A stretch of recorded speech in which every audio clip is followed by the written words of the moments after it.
Ora então, mais uma vez, boa tarde, seja bem-vindo de volta. Na adolescência, estamos no auge dos sonhos. Numa das alturas mais bonitas da vida, fazemos planos, cultivamos amizades, sonha-se com o príncipe encantado ou com a princesa encantada. A Liliana tinha 15 anos quando teve um problema gravíssimo, porque foi vítima de um violento atropelamento que lhe mudou o destino e lhe deixou sequelas para a vida. Com a juventude em pausa, esteve 3 anos em recuperação. 3 anos em que literalmente se sentiu sozinha e presa dentro da própria casa. Ocupava os dias a ler as revistas que a mãe lhe trazia.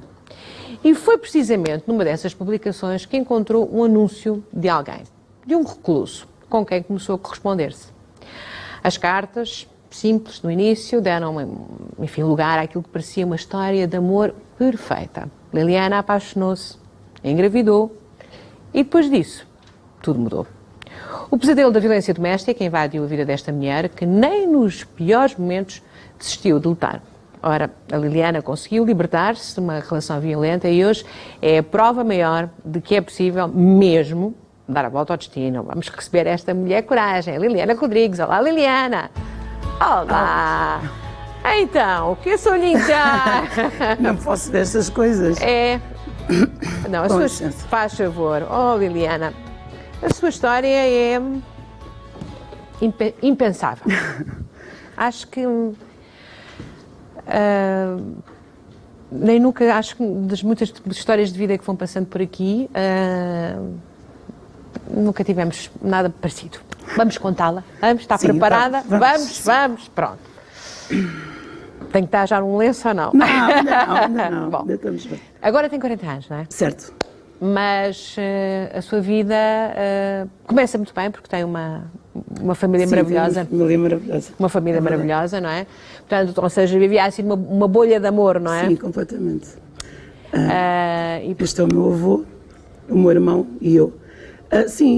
Na infância era tudo... Tudo era cor-de-rosa? Sim, era tudo perfeito, eu não me lembro. É assim, tive ali uma fase um bocadinho turbulenta na escola, mas isso é os miúdos que são assim... ali gostavam de gozar comigo, porque eu era gordinha e não sei o quê, mas isso nunca me afetou muito, portanto não... Não era por aí? Não era por aí. Portanto, o meu avô era uma pessoa... adorava os netos. A minha avó também, mas o meu avô era mais expansivo, portanto... Os meus pais foram para a França e eu fiquei a viver com eles. E com portanto, aqui uma grande ligação. Sim. Mas também chega aí para a França e volta, sim, não sei, para trás e para a frente. Sim. Mas nada disso tem problema. O que tem problema é o dia em que é violentamente atropelada. Muito cedo, não é? Portanto, tem que idade? Tinha 15 anos. 15 anos. Tinha acabado de fazer 15 anos. Portanto, e o seu irmão que tinha? Não, o meu irmão estava em casa. O seu irmão? O meu irmão estava em casa. O que é que eu fiz? A minha avó todos os dias ralhava comigo, todos os dias, porque eu ia chamar 2 colegas minhas para voltarmos as 3 para trás para ir apanhar o autocarro. Vai para a escola. Elas é que viam... De manhãzinha cedo? De manhãzinha às 8 e picos. Isto foi em 94, esse ano não mudou a hora. Portanto, era assim muito escuro ainda. E, portanto... E era dezembro, não é? Era 13 de dezembro, sim. A minha avó todos os dias, me dizia, não vais chamá-las, não tem lógica nenhuma, elas é que têm que te vir chamar a ti. Porque era o sentido que era o contrário, não é? Mas eu, pronto, ia sempre. Naquele dia ela também não me disse nada, mas eu, como ia sempre, fui. E, portanto, quando eu vou a atravessar a estrada, eu olhei, mas não vi. Não. Veio um carro, não é? Veio um carro com as luzes desligadas e eu não o vi. E, portanto, comecei a correr, lembro-me perfeitamente de bater com o carro, em cima do carro, de ir parar acima do carro, partir o vidro da frente com a testa. Lembro-me de tudo. Lembro-me de voar, cair sobre o braço direito e depois parar assim. Quando eu parei com os braços, passa uma carrinha, juro-lhe, é isto de mim. Podia ter batido também? Sim, podia ter batido também. Depois lembro-me de ter os dentes partidos, lembro-me de começar a ouvir a minha avó a gritar e levantei um bocadinho a cabeça, vejo os ossos fora das pernas. Fraturas expostas? Expostas, nas 2. Rasgaram-me as calças de ganga, tudo. E, portanto, lembro-me perfeitamente de dizer, não deixem a minha avó vir para aqui. E aí que viu o seu irmão parado? O meu irmão viu quando estavam a pôr dentro da ambulância. Portanto, o bombeiro que chegou vinha sozinho. Alguém lhe disse que não era muito grave. Ele vinha sozinho, atou-me na maca, estava-me a meter dentro da ambulância e o meu irmão estava do outro lado da estrada com a mochila às costas. E a Liliana, ele aterrorizado e a Liliana preocupadíssima porque ele estava a ver. Sim, porque ele estava a ver... No meio disso tudo ele não estava preocupada. Sim, porque eu não tinha dores, Júlia, não tinha. Eu só comecei a ter dores quando cheguei ao hospital. Portanto, eu até chegar ao hospital não tinha dores nenhumas. A única coisa que me fazia confusão era que este braço ia preso pela correia da maca e eu só o sentia mexer até ao cotovelo. Então a minha ideia era que o braço ia cair. Por isso é que me estavam a agarrar ali. Era como se tivesse desprendido. Depois, quando cheguei ao hospital, rasgaram uma roupa toda e eu vi que ele estava lá todo torcido. E aí no hospital começou então a... No hospital comecei com dor, sim. A máquina do raio-x estava avariada, portanto pegaram-me nas pernas verdes intermináveis, os ossos completamente partidos, porque partiu os dois, a tibia e o prónio. E portanto... Ficou mesmo em muito mau estado? Muito mau estado, sim.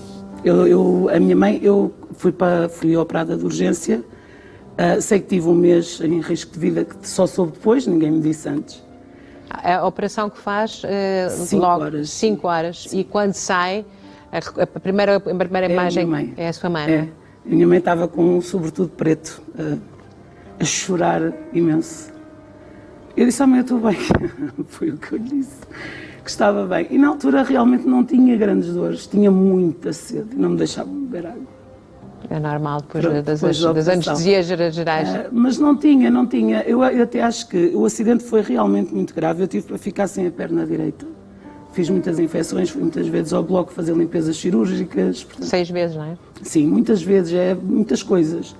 E realmente foi grave, o acidente foi grave. Mas eu só tive a verdadeira noção do grave que tinha sido quando larguei as muletas. 3 anos depois. 3 anos depois. Não, e também houve um momento que marcou muito, que é o momento em que se vê ao espelho, não é? Sim. Porque a minha mãe não me deixava ver ao espelho.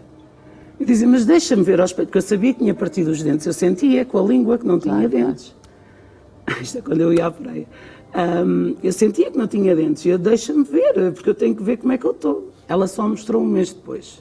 E como é que estava? E eu chorei horror. Eu estava horrível. Eu tinha este olho por dentro todo vermelho, uma grande ferida até aqui, a cara toda amassada, tudo roxo, enorme. Pronto. Foi só um mês depois, portanto, imagino o que é que a minha mãe... 15 anos, quando estamos ali no pico da nossa vaidade toda, não é? A adolescência ali... Ai... Estas foi coisas... difícil, foi complicado, mas acho que até soube superar muito bem. Está a ver, eu ia para a água. Não estou. Eu estou espantada até com a forma simpática com que me está a contar isto sim, tudo. Já passou. Com um sorriso. Convém lembrar que para recuperar uma coisa destas tive 3 meses deitada, não é? 3 meses e meio quando tive o acidente, tive 3 meses e meio na cama, sim. Sem nunca me levantar. E portanto, não tinha... O que é que se faz 3 meses? Pensa-se o quê? Isto foi no Hospital Velho, ainda em Leiria, portanto ainda era o hospital antes do Santo André.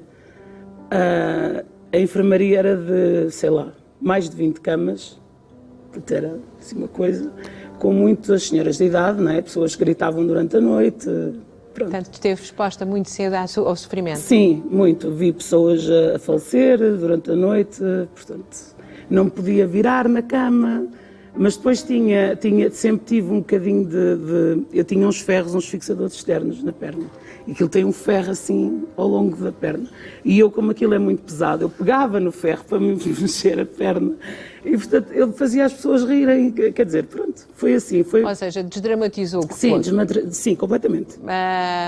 Mas depois, quando sai então do hospital, sim. Somos necessários... Está há 3 anos em casa, Estou 3 anos, portanto, eu quando saí do hospital meteram-me as pernas em gesso, uma até cá acima, a outra até ao joelho, mandaram-me andar em cima do gesso, o gesso partia, eu ia lá, eles remendavam por cima, portanto, aquilo era dores horríveis. Quando tirei o gesso novamente, pronto, os ossos não tinham consolidado. Estava tudo mal. Estava tudo péssimo. Até esta perna estava como se fosse um cotovelo, a outra igual, só... Estava tudo torto, Tudo não é? torto, sim. Portanto, um novo... Eu fui ao hospital passado esses 6 meses, os médicos mandaram... O médico que me atendeu disse como é que é possível terem feito isto. E depois eu ganhei tanto medo deles, porque nesse mesmo ano o meu avô teve um acidente e cortaram-lhe a perna. Ui. Também, com uma infecção. E eu tinha tanto medo deles que eu não me deixei operar lá. O meu pai, este senhor maravilhoso, assinou um termo de responsabilidade e tirou-me de lá. Só que depois ninguém queria operar, ninguém queria remendar aquele erro. Eu lembro-me que a minha mãe chegou a vir sem comer, muitas vezes, sem dinheiro, com bilhetes de autocarro fiados, para Lisboa para tentar arranjar um sítio onde me operassem, porque ela queria era ver-me andar. E, portanto, na altura ela teve uma reunião com a doutora Maria de Belém, que era na altura a Ministra da Saúde, e foi ela que conseguiu que eu fosse operada em Torres Vedras, que era, na altura, o meu local de residência. Mas o custo disso, entre outras coisas, foi ficar 3 anos... Sim, depois ainda o tempo em que andei com o aparelho, que acho que vocês também têm uma fotografia disso, em que andei com o aparelho numa perna 5 meses, na outra 4. E depois as canadianas e por aí fora. Sempre as canadianas, sempre de chinelos. Convém que... Sempre de chinelos, são 3 anos de chinelos, Sim. não é? Sempre de chinelos. Convém dizer que deste acidente não houve amenização? Nada. É aquele aparelho. Aquilo eram uns ferros espetados na perna, que era assim uma coisa maravilhosa, que era perfeito para dormir. Olha, ficava triste, tinha este sorriso que eu estou aqui a ver, esta assim, gargalhada boa. Eu vou-lhe ser muito sincera, na altura, enquanto estive assim, eu estava sempre bem. Era eu que dava força aos meus pais e achava que pronto, aconteceu, agora olha, tens que te curar. Pronto. E havia amigos, havia... Sim, os meus amigos da altura da escola foram pessoas, não todos, porque nestas situações perde-se sempre alguém. Ou melhor, não se chegou a ter, provavelmente, não é? Vê-se a verdade, Mas não é? vê-se a verdade, sim. Entretanto, o namorado que tinha existido ali aos 13 já tinha ido embora? Foi aos 17. Foi aos 17, foi aos 17. Bom, esse namorado não ficou e durante algum tempo então começa-se a interessar, enfim, pelas coisas que vai lendo. Vamos a essa parte? Vamos. Porque isso é que também foi um grande azar. Isso foi um azar tremendo. Começa-se a interessar então por as coisas que vai lendo em algumas publicações e descobre que... Há pessoas sozinhas como eu. Justamente. Foi o que eu descobri nessa altura, era que havia pessoas que por outros motivos, que não também motivos de estavam saúde, confinadas. mas que também estavam confinadas, portanto, que hoje em dia é Falamos como, não é? mas que na altura, pronto, e na altura, eu não lhe sei dizer exatamente o que era o teor do anúncio, mas sei que eu sempre gostei muito de escrita, de leitura, de romances, de coisas, sempre fui assim muito menina. E na altura... E queria ser psicóloga. Queria. Portanto, ajudar. Pode ser que ainda lá chegue. Porque não? Porque não? E na altura aquele anúncio chamou muita atenção, porque senti que aquela pessoa, tal como eu, também precisava de alguém, de um... Eu já vi anúncios desses. Eu já vi anúncios desses. Agora já não sei. Ainda existe. Não, ainda existe. Normalmente se puder corresponder-se com... Sim, gostaria de ter alguém... Mas ele tinha lá uma coisa muito poética, porque ele dizia... Ele sempre foi uma pessoa muito inteligente. E sempre com o dom da palavra.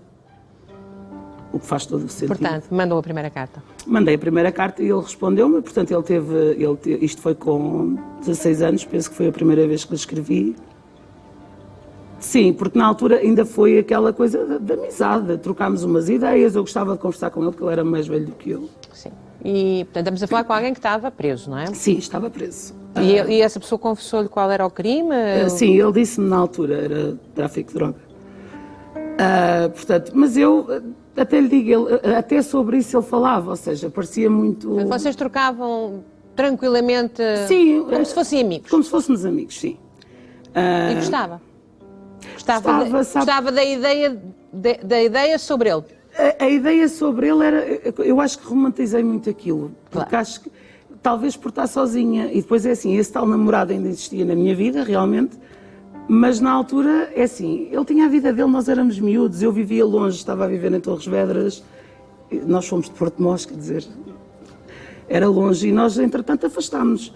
E aquela pessoa, porque os meus pais trabalhavam, os meus amigos estavam na escola. E aquelas cartas iam chegando. E eram qualquer coisa, e eram simpáticas. Sim, depois vinham simpatias, coisas bonitas de se ouvir, não é? Que uma miúda com 16 anos quer ouvir essas coisas. Só que acho que fui demasiado ingênua. Hoje olhando para trás, claro que fui. Mas acho que estava na idade, não sei, olha, sinceramente. Não, a ingenuidade faz parte da aprendizagem, não é? Na altura... Os seus pais sabiam que estava a correr? Sim, da correspondência eles sabiam. O que eles não souberam depois foi variadíssimas coisas, portanto... Vocês, entretanto, ele sai, não é? Sim, ele entretanto sai, nós fomos, eu fui-me encontrar com ele, nós conhecemos pessoalmente, a minha mãe também sabia dessa parte. Isso foi um dia, imagino eu, de grande... Foi um dia bonito até, nesse dia até foi um dia bonito, e eu gostei muito de conversar com ele e nós tivemos bastantes horas a conversar, ele depois veio outra vez para aqui para a zona, que é onde ele vive, e gostou do que viu? Era um homem mais velho? Sim, era um homem charmosíssimo. Ele era mais velho, mas falava muito bem e era o dom da palavra. Aliás, o meu filho mais novo faz-me lembrar muito ele, porque também é muito sedutor na maneira de falar. E portanto, foi fácil chegar ao romance, não é? Foi, porque ele depois pediu-me, ele depois acabou por me ligar uma vez, já depois de nos termos conhecido, e disse que estava a passar por uma situação complicada aqui, porque aqui havia muito mais companhias e que ele estava com medo de voltar à mesma coisa. E eu disse, olha, o que eu posso fazer é pedir à minha mãe que te ajude a arranjar trabalho aqui na zona, sei lá, disse eu. E foi o que aconteceu. Portanto, nós arranjámos num quarto perto de nós, arranjámos-lhe trabalho.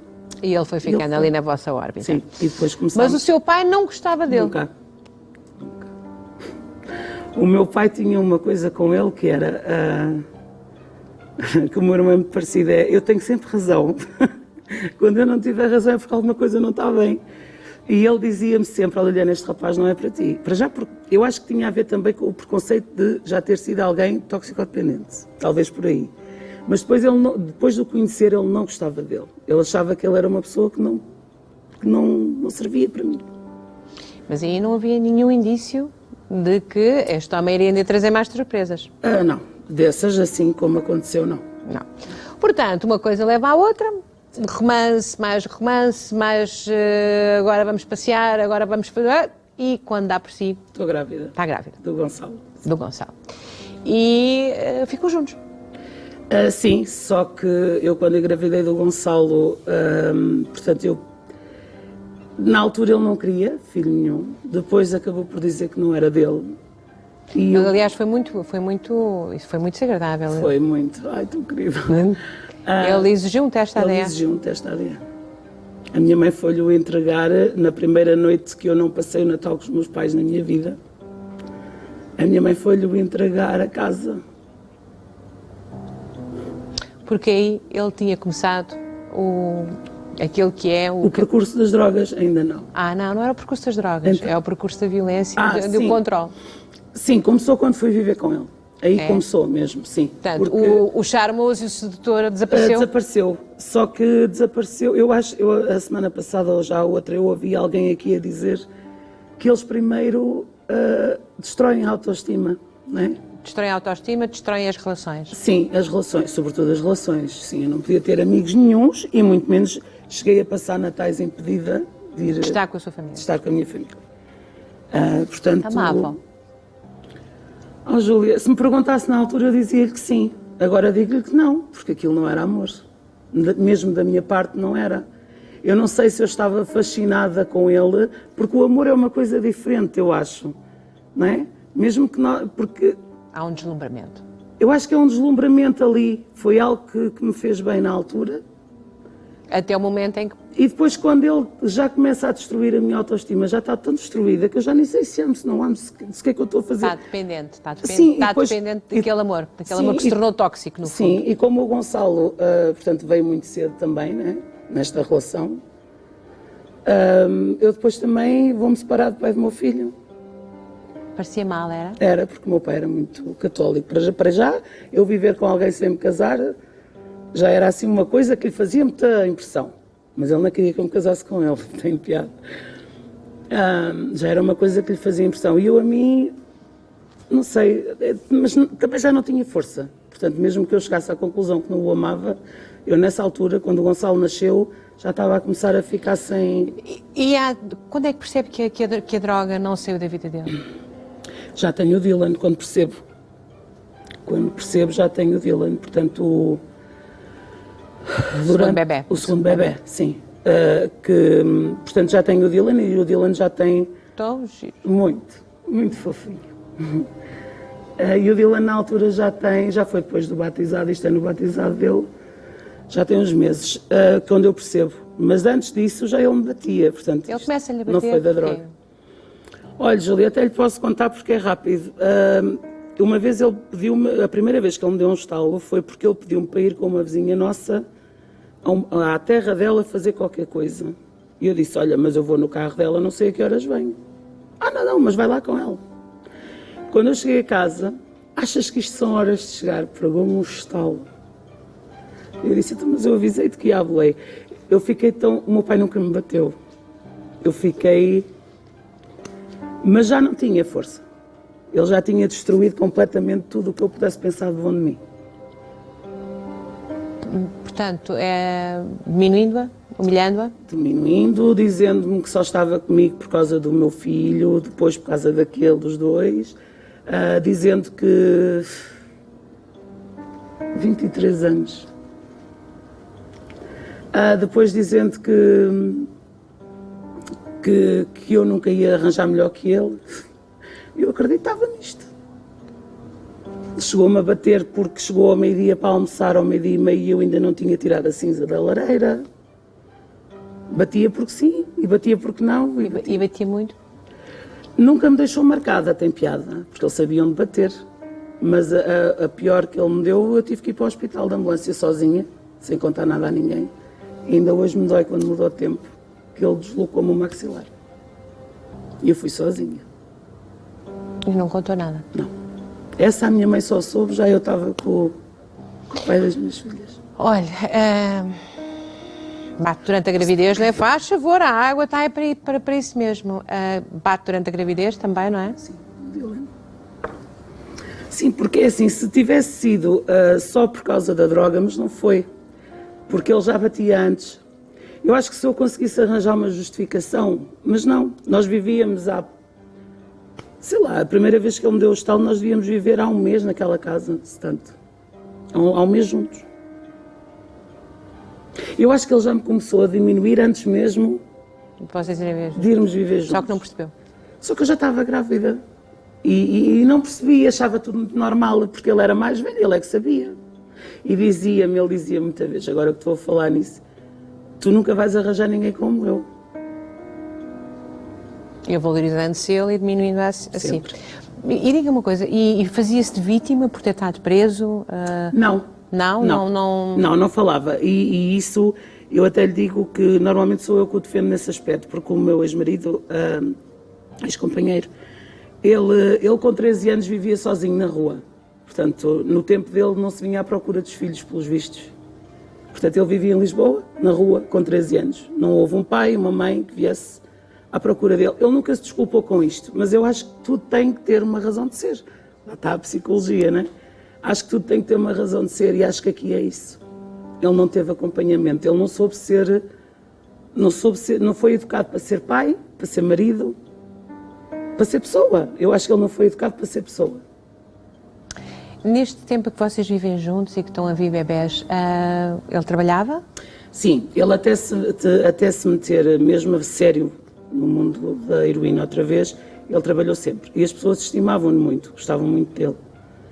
Quando começou a fumar heroína, aí as coisas... Portanto, quando ele é preso por tráfico, não é? Portanto, Na altura. Portanto, ele já seria então toxicodependente tanto? Sim, eu acho que desde sempre. Portanto, ele tinha a questão da adição desde sempre, não é? Portanto, ficou eu sabia. Isso é que é mais triste ainda. Só que eu achava que podia salvar aquela pessoa. Sabe que isso é uma característica muito feminina. Que pois é salvar, ser maternal, dar Não, colo. eu achava mesmo, e aliás, nos primeiros 2 anos eu sei e tenho a certeza absoluta que ele nunca tocou em nada. Portanto, aquilo que ele fez era álcool, só cerveja ou qualquer coisa, mas nem era preciso estar bêbado para me bater. Portanto, a droga não era desculpa para isso. E sei que nos primeiros 2 anos ele teve limpo. A partir do momento que ele voltou outra vez, acho que... Ou seja, aquele estalo, não é que eu tivesse que aguentar, que agora eu sei, mas aguentei. O resto eu não conseguiria aguentar, nunca mais. Os filhos, ele tratava bem os filhos? É assim, ele adora os filhos e continua a dizer, ele gosta muito deles, mas não sabe ser pai. E ele nunca os tratou mal, no sentido de lhes bater. porque uma criança com 4 anos que vê a mãe a passar a noite fora de casa e não pode entrar em casa porque ele não deixa, e que depois vai ao café e leva um machado no carrinho do mais pequenino. Como? Leva um machado no carrinho para não o deixar... Para ameaçar? Porque eu queria levar os meus meninos. Ou seja, eu saí de casa, nós estávamos a discutir, e eu saí de casa com o meu carro, já tinha carta, desde que eu fiquei com carta, então pior, era um descalabro. E eu saí para não estarmos a discutir, e fui até a casa da minha mãe. Quando voltei, ele não me deixou entrar.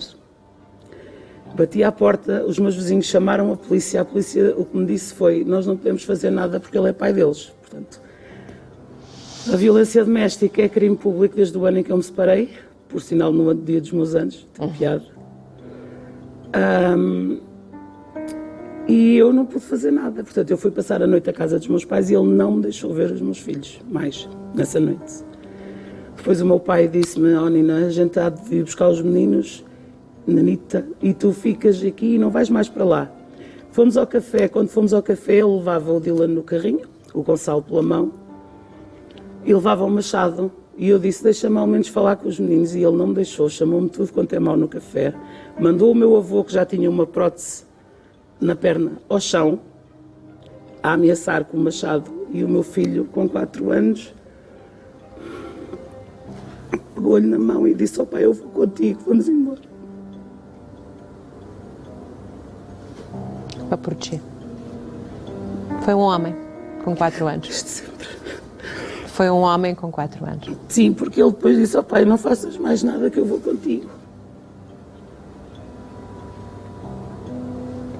Isso custa-lhe muito, não é? Muito. É a parte pior, não é? É porque eu aguento. Eu não... Eu já passei por tanta coisa na vida que não é isso. Mas é eu saber o trauma do meu filho. Dos dois, mas o Gonçalo lembra-se mais. Ele viu muitas discussões, não é? O Gonçalo viu muita coisa. Ele salvou muitas vezes também. Com 3, 4 anos.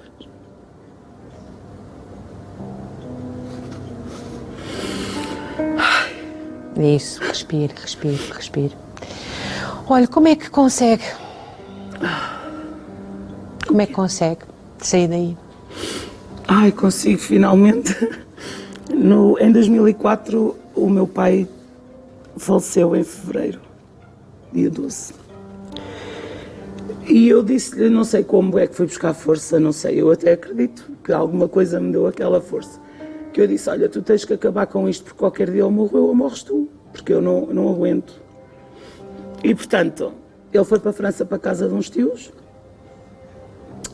e lá conseguiu-se limpar realmente da droga, que ele quando voltou vinha gordinho, com bom aspecto, sem problema nenhum. Só que lá ele já tinha tido outra relação, da qual tem uma filha, e lá traiu-me com a ex-mulher. Foi a melhor coisa que ele me fez, porque eu a partir daí ganhei outra força. Portanto, E disse foi o clique. Foi. A partir de hoje acabou, portanto ele voltou depois para Portugal, pediu-me muito para eu não acabar, que agora estava diferente, que ia ser diferente, e eu disse: não, tu andas há 5 anos a prometer-me que vai ser diferente. Isto foi tudo em 5 anos só. É muita coisa para 5 anos. Olha, o Gonçalo é então, aliás, eu digo o nome e os seus olhos ficam marejados de lágrimas e de amor. Não é só de lágrimas e de amor, ou se calhar... As duas coisas. O meu Gonçalo, coitadinho, desde pequenino. É um homem, sempre foi. Então vamos mandá-lo entrar. Então que venha então aí o Gonçalo. Olá, Gonçalo. Olá. Não te posso dar uma... Eu nem sei a tua idade. Tu tens que idade? Eu, 20. Já não te posso... Tem que ser por você, Gonçalo. Não, por tu. Eu não sou assim tão velho. Por tu. Olha, a tua mãe comove-se muito quando fala de ti. E acabou de nos contar um incidente em que tu, com 4 anos, és um gigante. Sim. Lembras-te? Como se fosse ontem. Lembro-me do meu avô no chão e lembro-me de olhar para o meu avô e pensar: eu tenho de fazer alguma coisa, porque senão alguém se vai aleijar a sério. E então peguei nele e fui para casa. 4 anos? Sim. Olha, tu percebias alguma coisa do que estava a passar? Eu acho que percebia que ele não estava bem. Eu sabia que o que ele estava a fazer era errado. Bater na minha mãe não é não é certo. E eu percebia que ele estava errado e eu sabia que ele não estava bem, que se passava alguma coisa com ele, mas eu pensava que ia passar, porque eu acho que uma criança não pensa em coisas más assim com tanta frequência. Então eu achei mesmo que as coisas iam melhorar. E eu achei que por estar a tirá-lo dali, estava a ajudar à minha família, ao meu avô, à minha mãe, a toda a gente, e a ele, para ele não fazer asneira e para ir acalmar a cabeça. Acalmar a cabeça. Olha, normalmente, isto é uma oportunidade rara que vocês nos estão a dar, e acho que muito importante para quem está a ver, que é falarmos com vítimas de violência doméstica, não é invulgar. Agora, com os filhos da violência, é que não. Porque normalmente querem esquecer, enfim, é uma parte das suas vidas que espera-se que esteja arrumada. Como é que tu estás, Gonçalo? Estou muito bem. É? É. E o que aconteceu mostrou-me, eu quero ser exatamente o contrário do que aquele homem foi para mim e para a minha família. É a ideia que eu tenho na minha cabeça, é por isso que eu me sigo hoje e é por isso que eu luto todos os dias. É para ser diferente e para ser o melhor pai que eu conseguir. Porque não o tive. Oh, Gonçalo, ainda dói muito, ainda dói muito. Dói porque quem tenta fazer mal à minha mãe, para mim, é como se não existisse mais, porque a minha mãe disse que ele não teve ninguém quando não esteve na rua, mas isso não lhe dá o direito de tentar tirar a minha mãe. Não dá mesmo. Desculpa. Não, meu Gonçalo, tu estás a tua... Aquilo que tu acabaste de dizer, certo o que é? Devia estar inscrito na parede, nos prédios, pelas cidades, que é os filhos da violência não perpetuam a violência de maneira nenhuma. E tu nunca serás o homem que o teu pai foi. Nunca na vida. Isso é tão importante, fico tão feliz de ouvir isso. E eu espero que ele esteja a ver e que saiba que o filho dele vai ser 15 milhões de vezes o homem que ele nunca foi. Como é que vai ser esse homem? Eu espero que consiga tirar a família dele da situação onde está, que infelizmente, como acontece em muita gente, não é a melhor. Tu ainda tens contacto com o teu pai? Não, ainda bem que não. Ainda bem que é opção tua? É. Pronto, tudo bem. O meu pai está ali daquele lado. Foi o homem que me apareceu e eu disse-lhe: faz mal à minha mãe, estás tramado comigo. A primeira vez que eu o vi. E ele tem sido a âncora da minha mãe mesmo. E a minha, ele e o meu padrinho. O meu padrinho é o meu ídolo. Ele é um homem fantástico, o padrinho. E já passou por tanta coisa também. E eu olho para ele e penso: eu quero ser como ele. Deus sei que ele está a ver e eu olho para ele e penso: é assim que eu quero ser, determinado, mesmo que as coisas estejam mal, ele acha sempre uma maneira de resolver tudo e é assim que eu quero ser. Acho que já és. Olha, já falámos daqui de alguém que ainda não entrou na história. Não. Aliás, ele já entrou na história, portanto. Aquele namorado certo. Que se perdeu, aparece outra vez. Aparece outra vez, sim. E o que não deu a chama toda na adolescência? É assim, ele aparece outra vez e eu fui tão má para ele. Porque eu saí de uma relação extremamente complicada, portanto saí extremamente traumatizada. E portanto quando eu comecei a sair com o Zé outra vez era do tipo: eu vou-te pisar primeiro para tu não me pisares a mim. E portanto eu fui muito má para ele. E ele teve muita paciência, como ainda hoje tem. Teve muita paciência e sim, foi ele que... Ele foi o meu porto de abrigo, ele é que me salvou disto tudo. É verdade. É verdade. Já merecia, não é? Sim, acho que sim. já merecia amor, ternura, proteção. Tomou conta destes dois? Tomou conta deles os dois, tomou conta do meu irmão e da minha irmã, porque na altura aconteceu uma situação com a minha mãe, que também é uma mulher, que é ela que eu saio, e aconteceu uma situação com a minha mãe e ele assumiu-nos todos. Um rapaz com 25 anos, sem filhos, assumiu esta família toda e bora lá que eu tomo conta. Extraordinário. Extraordinário. E vieram mais 2 filhas, E não é? vieram mais 2 princesas, sim. Portanto, a Inês não era para ser, mas ela decidiu que sim. E pronto, e temos 2 filhas e o José costuma dizer que tem 4. Não tem 2, tem 4. E tem? E tem. Não é, Gonçalo? Tem sim, senhor. Claro que tem. Eu não lhe gosto de dizer isto pessoalmente, para ele não ficar muito convencido, mas sim. Mas tem. As princesinhas. Ai, nossa, meu Deus, o ar do irmão a olhar para elas. É muito irmão galinha.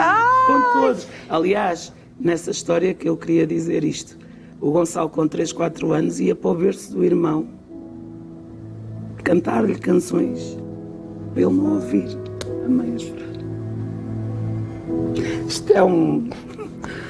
Olha, e a eloquência, a capacidade de se expressar e de falar, não sei se vem nos genes, Pois não sei, se calhar. mas a Liliana também tem.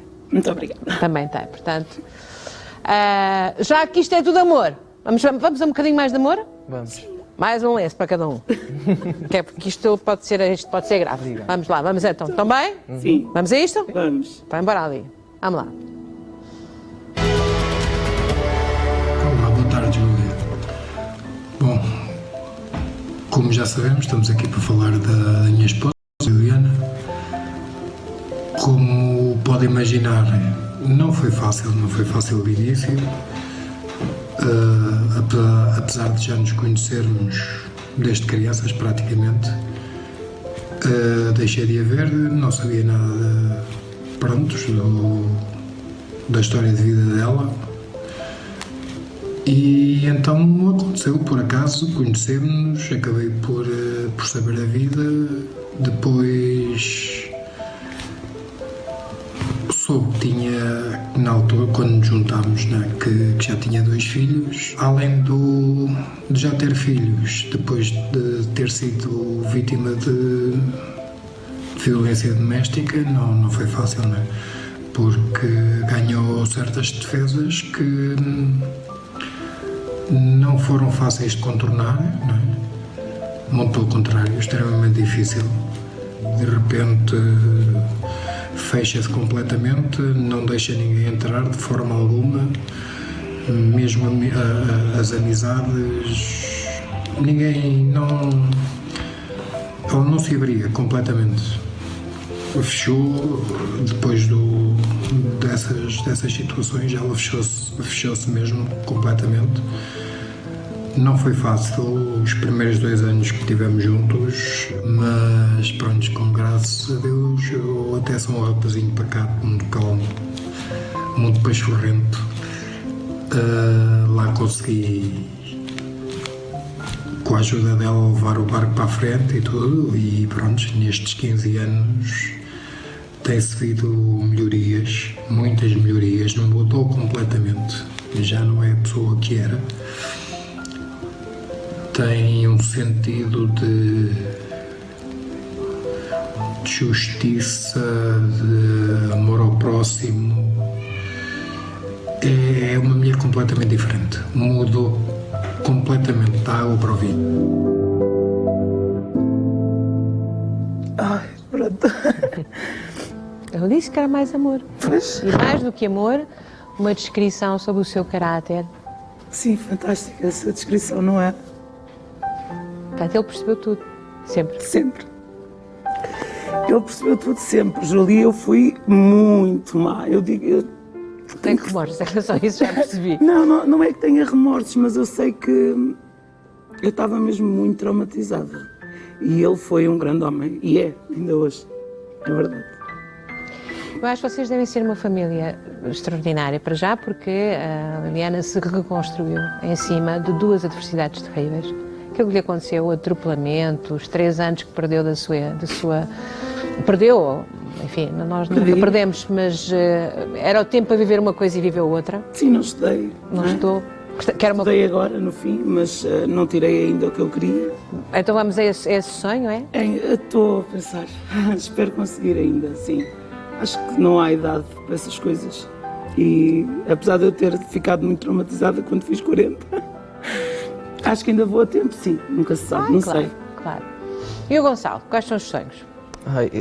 Eu não tenho assim um sonho muito extravagante nem nada. Eu quero dar às minhas irmãs o que eu não pude ter, que era eu não podia ir a visitas de estudo porque não há prioridades. As minhas irmãs têm de comer e eu tenho de me sujeitar. Sim, porque nós tivemos uma fase, agora está um bocadinho ligeiramente melhor, mas tivemos realmente uma fase muito complicada porque eu, quando vivia com o pai dos meus filhos, era uma pessoa que ia passar férias ao Algarve todos os anos.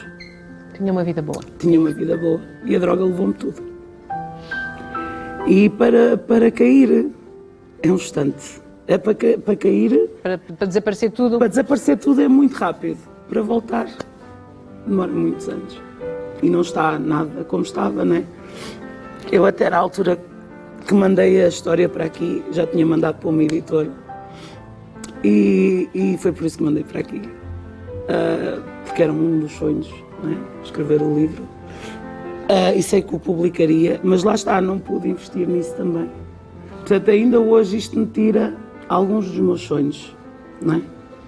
Ainda está a pagar, no ainda fundo, estou a pagar. Retroativamente aquilo que se passou. Ainda hoje. Portanto, ainda hoje. Já lá vão 16 anos. Já lá vão 16 anos.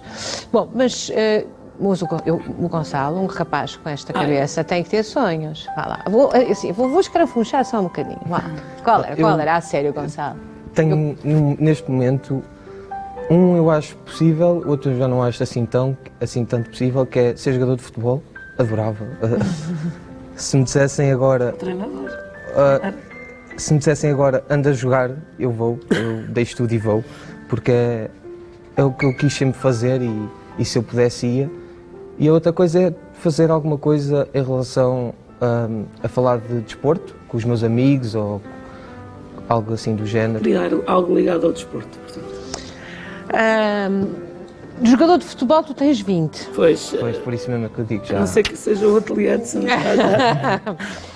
Não sou entendida, mas acho um bocadinho complicado. Agora, fazeres, se calhar, uma licença... Como é que tu fizeste a escolaridade toda? Fizeste o 12º? Sim. Então, ainda é possível.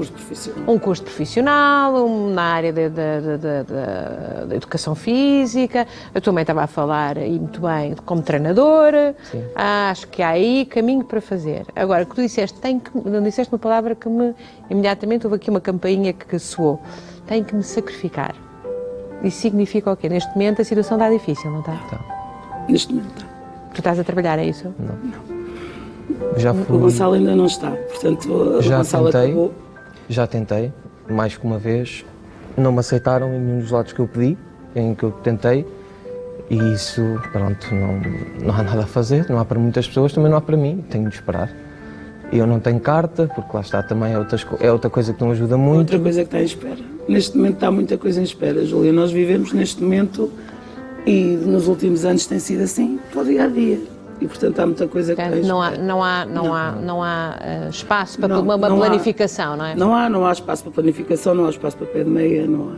Porque o pé de meia que eu tinha foi todo há 16 anos. Olha, vocês, portanto, o seu marido neste momento também está desempregado, não é? Não. Ele trabalha. É o único, sim. Mas é uma remuneração muito baixa, não é? Portanto, é muito difícil. Sim. Vocês são 6, não é? Com renda de casa. Pronto. E é difícil, não é? Muito. É muito. Por isso é que ele ainda está... Mas o meu marido farta-se de trabalhar, não é? Faz horas e horas e horas. Só que é a tal coisa, somos 6, não é? E com renda de casa, com tudo, nós não temos... Sem ter um pé de meia, não há... Não, e nesta altura então... E nesta altura, então... Isto não caiu nada mais? Nada bem. Nada. Mesmo. Eu estava para ir tirar um curso também outra vez, para ver se ao menos nem isso pude fazer, não é? Neste momento também quero ir ver se consigo o atestado multiusos, porque tenho muitas sequelas no acidente, a ver. Mas não, portanto, neste momento está tudo muito parado e também por causa do que aconteceu, não é? E pronto, olha, andamos aqui a sobreviver, mas tudo por causa do que aconteceu há 16 anos. Mas a sobreviver, passando o cabo das tormentas, e vivendo num plano de amor. Que isso Isso não falta. Isso não falta. Estou absolutamente encantada com o Gonçalo. Gonçalo, é fantástico. Já a namorada, Gonçalo. Então, olha, a Rafaela fica chateada. Sim, Olha, e as mulheres são seres maravilhosos, não são? Mas ela tem-me ajudado imenso também. Quando eu estou mal, às vezes eu estou mal e não quero, porque sei que a minha mãe tem os problemas dela, né? E são problemas muito mais graves que os meus. Ela paga as contas. Eu, infelizmente, ainda não consigo ajudar muito. Por isso, eu quando estou com algum problema, às vezes acontece-me as memórias, voltam-me a chatear. De vez em quando, muitas vezes. Nunca me diz isto. Quando eu estou assim mais em baixo, eu tenho... Parece que eu deixo de ver à frente e passa-me tudo outra vez. Muito mais, não é? É. Tu viste o teu pai Sim. a injetar-se, não é? Eu não o vi a injetar. Eu cheguei à casa da escola e era um corredor e a casa de banho era a porta logo à frente da porta de entrada. Eu entrei em casa, todo contente, vinha da escola, né? E olha, ele estava desmaiado Com a agulha no braço. no lavatório com a agulha no braço. Isso é aterrador para uma criança. Sim, a partir daí eu deixava-os no carro e ia ver se estava tudo em condições de eles entrarem, só depois é que eles entravam. Mas de vez em quando isto na aventura, é, Gonçalo? E tu não partilhas com a tua mãe, porque não queres carregar mais. Não. Já se foi o suficiente. Tu tens, mas tens de ter cuidado contigo.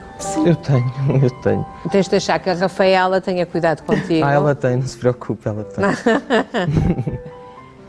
Ela ajuda-me imenso.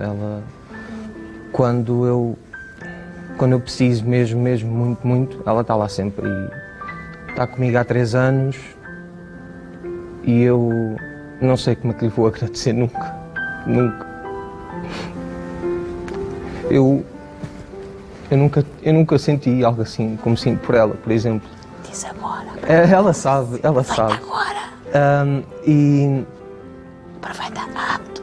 ela sabe bem o que eu digo-lhe isto todos os dias. Ela já deve estar a começar a ficar cansada de ouvir. Mas a família dela acolheu-me de braços abertos sempre. Nunca me pediram nada, nunca exigiram nada de mim. Por isso... Exigem uma coisa, que tu trates bem a filha deles, claro, não é? Claro. Exigem que eu tome bem conta da filha deles e eu faço o melhor que posso. Tenho a certeza que sim. Olha, eu estou aqui, não sei já para que sítio é que foi o pulmão, foi para o lado, foi para o outro, porque isto é só aqui uma corrente de amor muito grande, está bem? Está bem? Tá. O que eu conto aqui é o calvário de tantas famílias que no segredo, nas portas fechadas, na dor e no sofrimento absoluto, continua a acontecer. E se que alguém se predispõe como vocês a contar, eu acho que se abre um bocadinho, é uma nesguinha que se abre ali.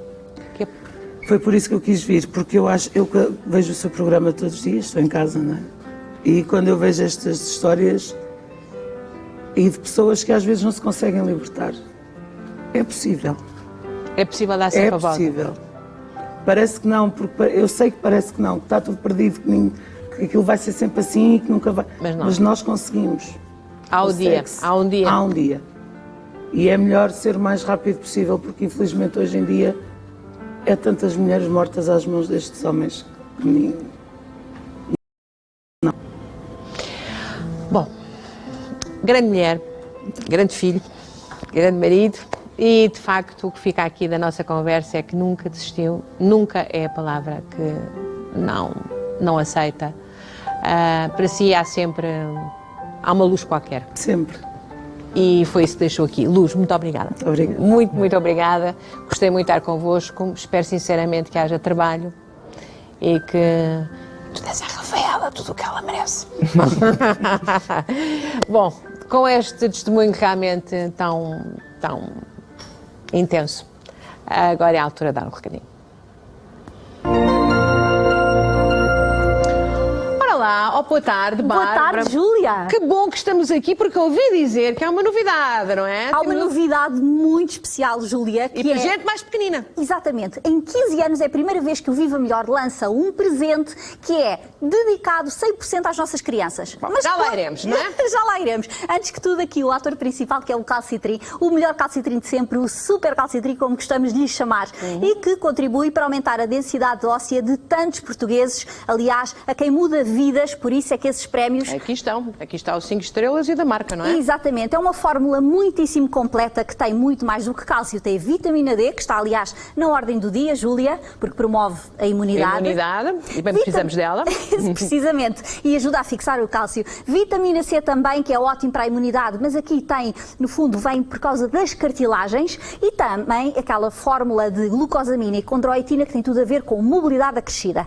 E sabemos que o confinamento, enfim, não nos deixou exercitar aquilo que devíamos, pois o Calcitrim deve tomar, assim, 2 comprimidos diários que vão fazer a diferença, e a toma deve ser continuada exatamente para os benefícios serem o máximo possíveis. Depois temos como complemento, se doer qualquer coisita mais, e às vezes dói. Exatamente. Eu sou aqui a grande consumidora deste A Júlia produto. já testou sua eficácia, é verdade, Não, montes de vezes, porque de vez em quando lá aqui vai... Isto é idade.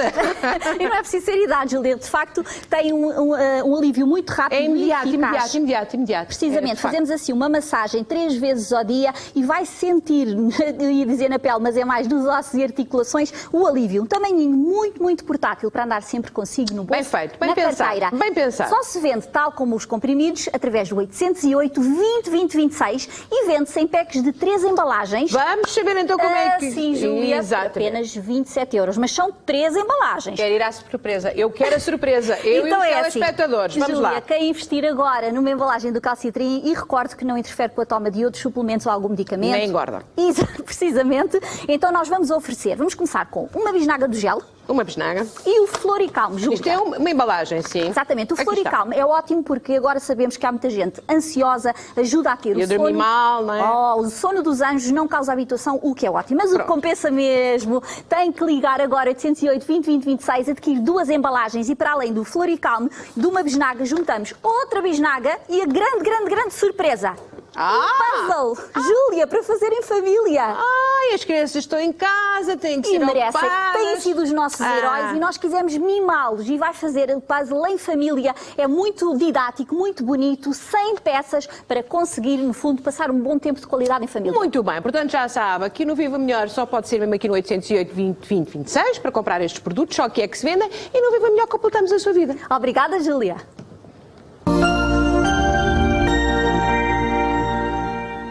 E chegámos ao fim. E não há vidas banais. Ouviram? Hoje tivemos aqui 2 casos que tudo indicavam que nos levassem para... Mas são 2 casos de mulheres que, com amor, resolveram problemas muito complicados. A jovem Natasha com o seu bebê, e agora este testemunho de mãe e filho que realmente nos deixou aqui completamente boquiabertos pela a simplicidade com que nos entregaram a história. Muito obrigada. Voltamos amanhã. Boa tarde.